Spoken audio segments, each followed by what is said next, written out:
গণতন্ত্র হত্যাকারী গণবিরোধী যে ফ্যাসিস্ট সরকার, যারা দীর্ঘ 15-16 বছর ধরে এই দেশের মানুষের উপর অত্যাচার নির্যাতন চালিয়ে মানুষকে তার অধিকার থেকে বঞ্চিত করে, ভোটের অধিকার থেকে বঞ্চিত করে, গণতান্ত্রিক অধিকার থেকে বঞ্চিত করে যে অত্যাচার নির্যাতনের একটা ফ্যাসিস্ট রুল কায়েম করেছিল, তার থেকে মুক্তি পেয়ে ছাত্রদের আন্দোলনে, জনগণের আন্দোলনের ফলে, রাজনৈতিক দলগুলোর আন্দোলনের ফলে আজকে একটা মুক্ত পরিবেশে এই সরকার দায়িত্ব নেওয়ার পর থেকে এই প্রথম আমাদের সঙ্গে আজকে তারা বসেছেন। আমরা দেশের বর্তমান পরিস্থিতিতে কি কি করা যায় সে বিষয়ে আমাদের মতামত দিয়েছি। তারা আমাদের সঙ্গে শেয়ার করেছেন যারা কি কি করেছেন, কি কি করতে যাচ্ছেন। এটাকে এখন আমরা মনে করি যে এই সরকারকে সহায়তা করা এটা প্রতিটি দেশপ্রেমিক মানুষের একমাত্র কর্তব্য। আজকে দুর্ভাগ্যজনকভাবে সেই মহলটি যারা বাংলাদেশের অধিকারকে হরণ করে নিয়েছিল, তারা আবার বাইরে থেকে, বিদেশ থেকে, এখান থেকে পালিয়ে গিয়ে ভারতে অবস্থান নিয়ে সেখান থেকে বাংলাদেশের যে বিজয় অর্জন হয়েছে জনগণের, সেই বিজয়কে নস্যাৎ করার জন্য আবার চক্রান্ত শুরু করেছে।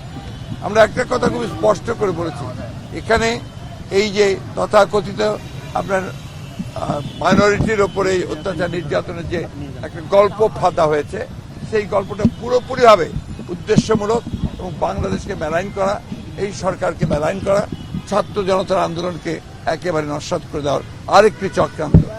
খুবই দুর্ভাগ্যজনক যে এত হত্যা, এত নির্যাতন, এত নিপীড়ন এবং এতগুলো ছাত্রকে হত্যা করা, শিশুকে হত্যা করার পরেও সেই দলটি আবারও তারা বিভিন্ন রকমভাবে কথা বলছে যা বাংলাদেশের মানুষের স্বার্থের বিরুদ্ধে। আমরা মনে করি যে এই সরকারের এই বিষয়ে পদক্ষেপ নেওয়া দরকার। আমরা মনে করি যে সরকারের অবশ্যই সকল রাজনৈতিক দলের সঙ্গে কথা বলবেন, কিন্তু কোনো হত্যাকারীর সঙ্গে নয়। যারা হত্যা করেছে, যারা শিশু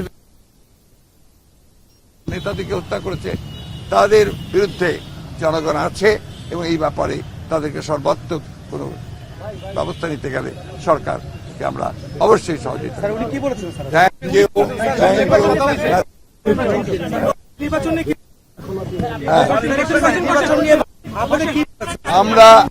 আমি একটা কথা বলি, নির্বাচন নিয়ে আমরা বলেছি, আপনাদেরকে জানেন যে একটা নির্দিষ্ট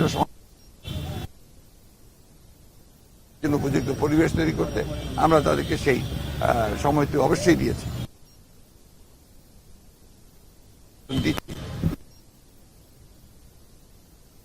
বর্তমানে দেশে যে অস্থিরতা,